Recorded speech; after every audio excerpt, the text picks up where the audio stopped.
À partir de 1969, la révolution fourragère est bien engagée et l'agriculteur passe clairement d'un système de polyculture-élevage à une production spécialisée, lait, viande ou porc. La loi sur l'élevage est mise en application dans le département.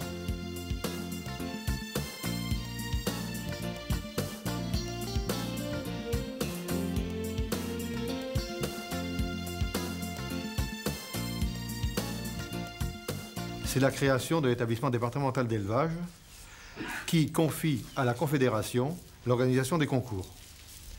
Pourquoi à la Confédération? Parce que c'est un organisme qui rassemble tous les syndicats d'élevage et toutes les organisations professionnelles ayant un rapport avec l'élevage. Mais le DE se garde la tenue du secrétariat.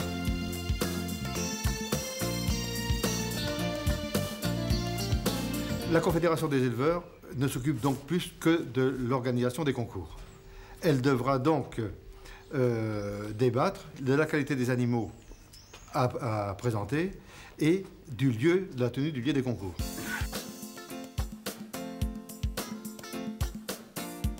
Depuis 1967, chaque syndicat de race organise sa propre manifestation et le concours se cherche. Donc en 1972, la Confédération décide de ramener la présentation des animaux dans le cadre de la foire de Rennes. Pourquoi? Pour harmoniser la présentation des animaux d'une part et pour toucher un public plus large. Les exploitants veulent des animaux à haute performance. On présentera donc des animaux à haute performance dans des races bien définies. Et c'est pour ça qu'on voit arriver du sang Holstein sur la française frisonne et qu'on voit aussi arriver des races à viande très spécialisées, telles la race limousine et la race charolaise, et plus tard la race blonde d'Aquitaine.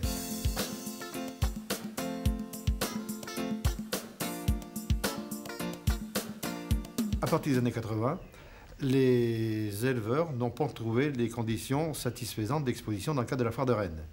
En outre, la date ne correspondait plus puisque c'était la période des grands travaux, ceci dû à l'évolution des techniques sur les exploitations. Alors certains ont émigré vers Fougères et d'autres ont émigré vers la Guerche en attendant de trouver des jours meilleurs. C'est aussi à cette période que la Confédération des éleveurs de l'espèce bovine s'ouvre au syndicat de la Montbéliarde ainsi qu'au syndicat des espèces porcines, ovines et équines. Elle devient alors la Confédération des éleveurs d'Ille-et-Vilaine en 1985.